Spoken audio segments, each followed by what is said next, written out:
All right, hello, and welcome to Group 18's tutorial project for 101B. My name is Nolan, and I'll be going over the introduction part of the tutorial, and I'm a chemical engineering major. I'm a third year, and I'm the biomolecular option with my tech breadth in technology management. So we'll be going over the general topic as well as an example problem for the stable film boiling of an electrical heating element. So that sounds like a lot, but once we go into the problem statement and break it down, it won't be too bad. So first of all, we are considering a horizontal 1 millimeter diameter platinum wire. And this wire is going to be suspended in water, which for the purposes of our calculations is saturated and it's at atmospheric pressure. And this platinum wire that's suspended in the water is heated by an electrical current. So here highlighted in two different colors are the two main parts of this problem, which firstly is to determine the heat flux from the wire at the instant when the surface of the wire reaches its melting point. And so that'll require using the melting point of the platinum. And then the second part is determine the corresponding centerline temperature of the wire, also at that instant. And then the next part, which since this problem is from the Bergman textbook, this next part was also given, which is due to oxidation at a very high temperature, the wire emissivity is 0.8. And so seeing this, the first thing you should be thinking is, okay, if it's giving emissivity, we should probably take radiation into account. And then it also gives the vapor properties of water at 1209 Kelvin, which is useful because now we don't have to use interpolation. All right, so the background in general for boiling and phase changes. So boiling as a process is generally present in our lives. Sometimes it's pretty obvious where you're boiling something for food to make mac and cheese, or you're making coffee or using a pressure cooker. But there's also a lot of boiling that happens behind the scenes that affects our daily lives, such as air conditioning systems or the antifreeze in cars. But boiling and phase changes, as we've seen now in all the problems that we've done, are very important in industry and manufacturing. It's important for separations as well as just the production of materials, or it's also important to just understand boiling and phase changes for the transport of materials. And then more generally, we're also going to be going over the boiling curve, which we saw in class, but it gives us a good general understanding of boiling and of the process that a material goes through as it's heated and as it completes its phase change. And so by having this more general overview of the entire boiling curve, it'll help us better understand boiling that goes on in our lives, as well as when we're going over problems and just in research and maybe in our jobs. So next, for the motivation, specifically, we felt that this problem was a very good example for our topic. First of all, because the use of platinum wire. So platinum has a lot of really desirable properties when it comes to industry, and the main one that we're showcasing here is its ductility. So platinum is the most ductile of all the pure elements, which is the ability of platinum to be pulled into a wire, into a really thin wire. And so in our case, we have a 3 millimeter diameter, which is pretty small, but it can be much, much smaller. And so because of that property of platinum, it's often used in small scale applications. So the example up in the upper right there is the use of a platinum heating element in a microbioreactor. And another part of platinum that we're showcasing in this problem is its ability to take high temperatures. So what we're talking about is like 1200 Kelvin, which is very high. And in many applications that involve high temperatures, platinum is an ideal choice for a metal to use, though it does have some downsides, such as cost being the main one. And then finally, platinum is also just useful to have a general grip on because of its importance in manufacturing and research. Specifically, what comes to mind is its use as a catalyst, because I feel like Sauté has kind of pushed platinum's use as a catalyst into all of our minds, but it's also used in many other manufacturing settings. And then finally, we believe that this is a good choice for the problem because it gives a good introduction to risk management. And this problem is taken specifically at the point when the platinum wire melts. And so thinking overall, when you're heating something up with a platinum wire, you probably generally don't want it to melt. So what we're looking at here is we're kind of demonstrating the worst case scenario. What if you were heating something with a platinum wire and there was thermal runaway, you weren't getting a proper feedback from the wire and it overheated. So by running through this thought experiment, we'll be able to see what happens to the temperature of the wire, what's going to happen to the water, what kind of boiling we're going to experience. And by preparing ourselves by doing all these calculations, which is what people do in risk management, we could better set up safety precautions and better prepare ourselves in the case that something goes wrong. And oftentimes, as we went over in, I believe, Chemi 100, and probably a bit in Chemi 10, is that safety problems are a big part of chemical engineering, and being able to recognize what might go wrong and how that problem could be alleviated before something happens is going to be a very important skill to have. So with that, I'll be passing it on to Morgan to go over more specifically our question. Hello, I'm Morgan. I'm also a third year chemical engineering major in the core concentration, and my technical breadth is Mat Sci. I'll be going over a general topic overview of heat transfer concepts that apply to this problem, and also going through the problem setup. It is worth noting for the topic overview that the system we're considering is undergoing pool boiling in the 6th regime. Our first clue as to which regime we're in is that the problem statement provides us with a wire emissivity value. This indicates that we'll need to incorporate radiation into our calculations, and the 6th boiling regime is the only regime in which we do so. In addition, as you can see from the previous boiling curve, the 6th boiling regime occurs when the temperature difference between the wire temperature and the saturation temperature of water is at least 1000 degrees Fahrenheit. We can obtain the wire temperature based off of the melting point temperature of platinum. And after doing so, we can see that the wire temperature is much, much greater than the saturation temperature of water. Thus, we are in the 6th boiling regime, and radiation must be incorporated when we're calculating our heat flux. The relationship between the radiative heat transfer coefficient and the overall heat transfer coefficient is given in the top right equation, which is provided in both the Bergman textbook and in our lecture slides. You can see that the overall heat transfer coefficient, H, is on both sides of the equation, which means we can solve for it using any type of solver, such as MATLAB or Wolfram Alpha. In addition, we can calculate the convective heat transfer coefficient based off of the relationship with the Nusselt number given below. A problem spot for this problem is being aware of which fluid properties go in which places in our equations. And in this equation, a subscript of V denotes a fluid property taken at the film temperature, and a subscript of L denotes a fluid property taken at the saturation temperature of water. In addition, it's worth noting that this equation is from the Bergman textbook, which uses different notations from the Welty textbook. Also, H prime Fg is a different value from HFG, which will be calculated in our solution problem. You can also see the relationship between HFG and H prime Fg in our document provided.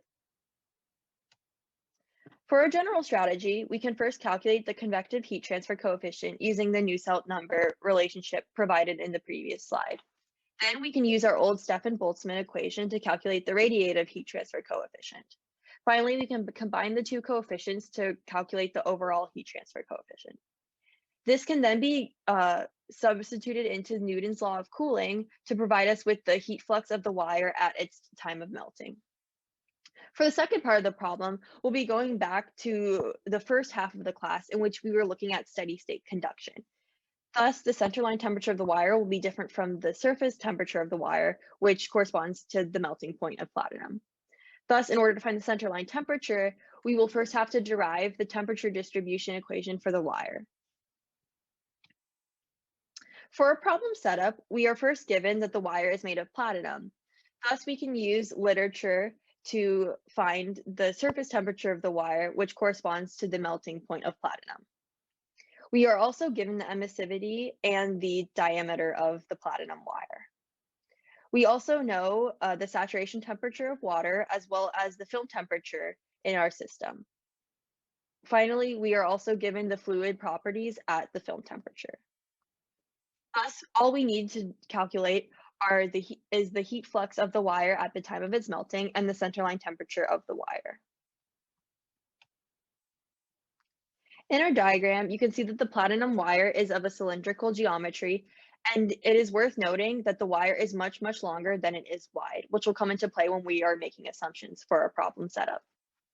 In addition, the emissivity and the diameter of the wire are both labeled here, and we also have provided the melting point for platinum, which is 2045 degrees Kelvin and corresponds to the surface temperature of the wire.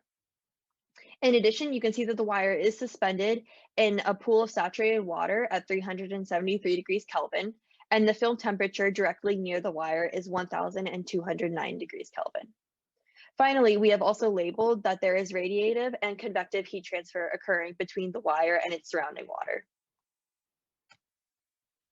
For our assumptions, we can first assume that the wire itself is undergoing steady state one-dimensional conduction in the R direction. We can assume that the conduction is one-dimensional because the length of the wire is much, much longer than it is wide. In addition, we can assume that there is constant heat generation occurring within the wire because it is undergoing a constant electrical current.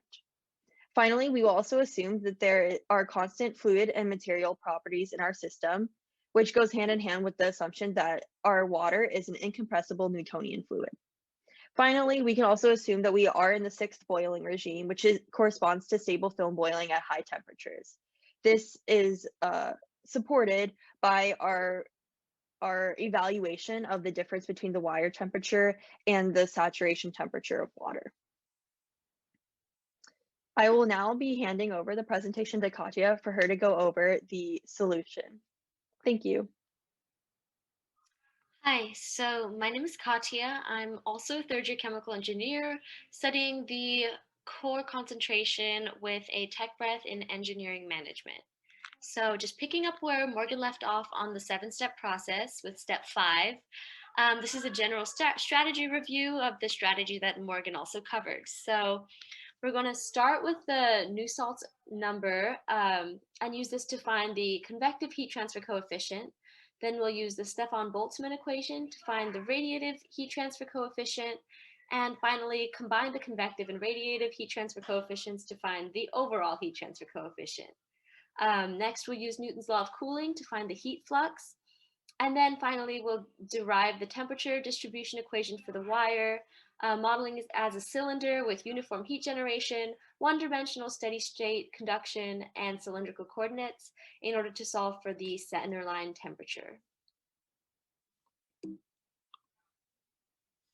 Okay, so just going over some of the main equations that we'll be using here. The first one here is the heat flux equation. So this is Newton's law of cooling, where heat flux is equal to the overall heat transfer coefficient times the change in temperature. So here we're considering the temperature at the surface of the wire and the temperature of the surrounding water. And this is a rearrangement of an equation that we had in class where you can find the overall heat transfer coefficient for a case that has both a convective and a radiative heat transfer coefficient. So these are cases where the temperature difference between one surface is very different from the other. Okay, so first we're going to start by using Nussalt's number to solve for the convective heat transfer coefficient. So here we have this is the general equation that we learned in class. And then this part of the equation we pulled from Bergman's textbook.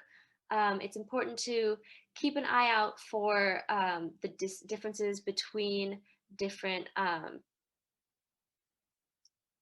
characters here. So just like watching out for notation where this is the liquid density versus the vapor density and properties like that. And then also watching out because H prime Fg is not the same as HFG. So this is another equation from the Bergman textbook where we're able to calculate H prime Fg is equal to 5,473 kilojoules per kilogram. And finally, plugging everything in to solve for the convective heat transfer coefficient, which we found to be equal to 410 watts per meter squared per Kelvin. Next, we're going to use the Stefan-Boltzmann equation to solve for the radiative heat transfer coefficient.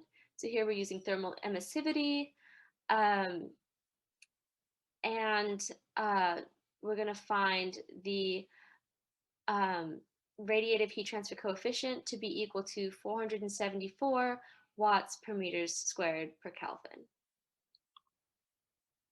And finally, we're combining these two values to solve for the heat flux.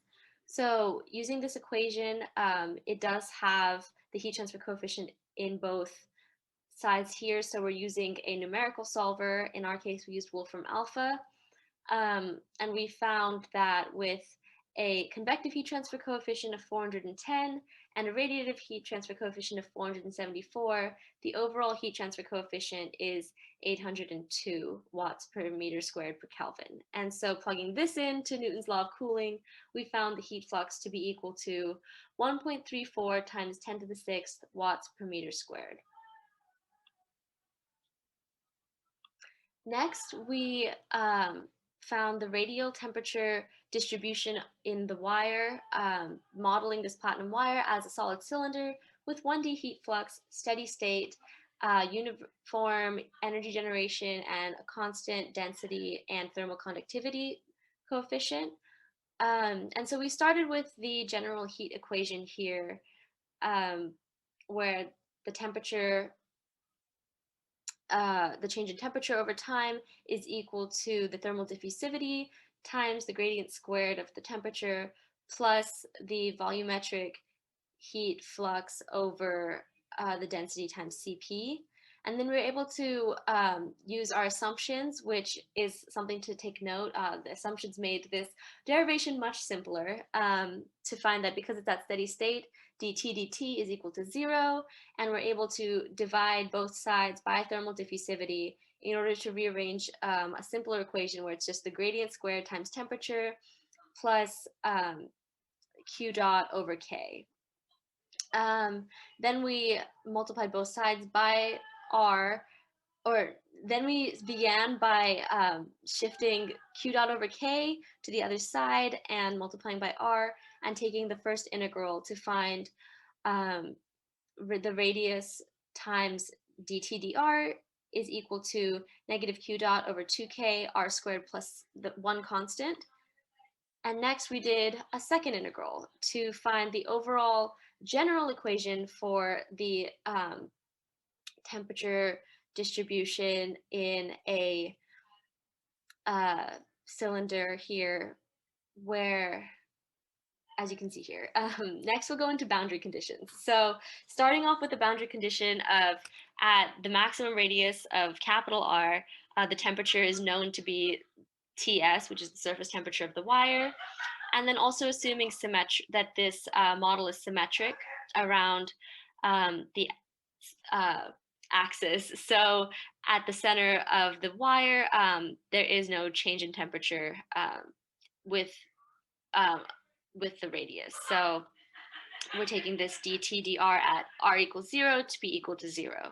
And we solved for the constants here, giving us a final temperature distribution equation of Tr equals Q dot over 4K times capital R squared minus the desired radius that you want to calculate the temperature at squared plus the surface temperature of the wire.